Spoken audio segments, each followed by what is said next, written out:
What's going on, everybody? Today we're going to review Fables, the hardcover deluxe edition, volume 1 by Bill Willingham. And Mark Buckingham actually does the art in this, and I love Mark Buckingham's art. This is just like a dream team right here, and I'm so excited. I haven't read this in 20 years. When the issues were first coming out, I was getting these, and I remembered it being awesome back then. So how did it hold up? Well, I love these deluxe editions with like the beautiful art on the inside.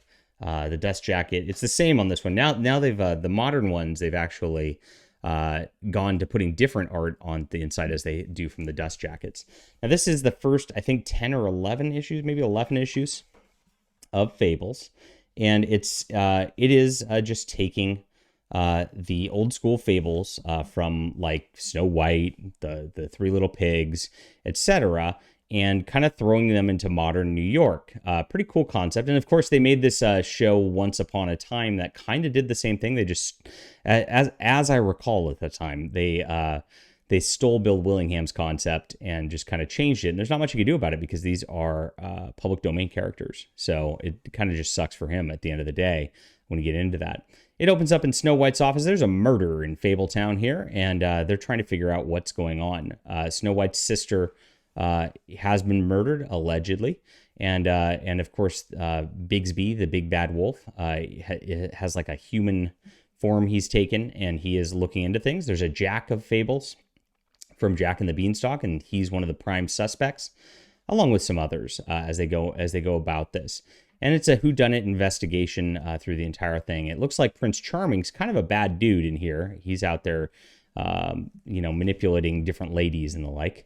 And as he does so, it's looking like he's implicated for the crime at points. And even though they're trying to point towards Jack of Fables through the course of this. Now, the art's really beautiful. It's very like, this is still comics at the end of the day. Like, I mean, it's like you've got the panel layouts that are very simple, which I like. It's not really trying to do too much on that regard.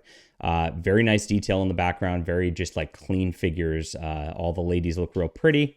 All the monsters look real cool, and you can't ask for more than that out of comics. And the story really flows super well over the course of this.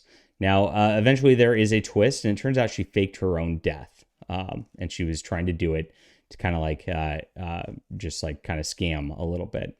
And they take care of things. And we learned a little bit that there's like this like side Fabletown that's out in the country during this first arc, and in that country.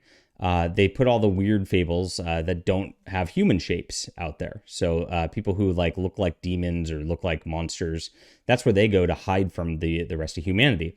And there's like this whole fable like country, basically like this whole realm that they came from that they're hiding because they're refugees from this guy called the Adversary, who's running it back then. And these people who are stuck on this farm, literally Animal Farm, and they make some puns about that in the title and all that. Are trying to get back there. And they want to have a revolution and go back and like kind of take over the current Fabletown. So Snow White goes to investigate this, and she gets stuck out there, and they try to kill her. And Goldilocks is really the one who's spearheading this movement, and she's causing problems for all the fables out there. Now, she eventually, Snow White does get rescued, and it looks like there's a plot from her sister to like infiltrate the bad guys and save the day at the end of the day. And they do quell the little rebellion and kind of go back to normal here, where there's a changing of the guard of who's in charge of this animal farm at the end of things. And there's this cool part with these giants who play a big part, get it, in this at the end of it. Again, like the art's just pretty. It's nice to look at. I like the clean panel layouts. I prefer like having these like panels with white borders and all that. I don't like all the full bleed stuff in modern comics nearly as much. I just feel like this feels like classic comics. And with a classic story like Fables, that really works well all the way around. The colors are pretty simple, pretty muted, and it actually just again works and just makes it feel more classic again. And all the way around, I can't recommend this enough. This is one of the best comics out there. 10 out of 10 on the reread, and I look forward to reading the rest of this. Now, I think there's 15 full graphic novels of the hardcovers. Good luck finding a couple of them. I think it's 4 and 7 are really hard to find, if I recall correctly.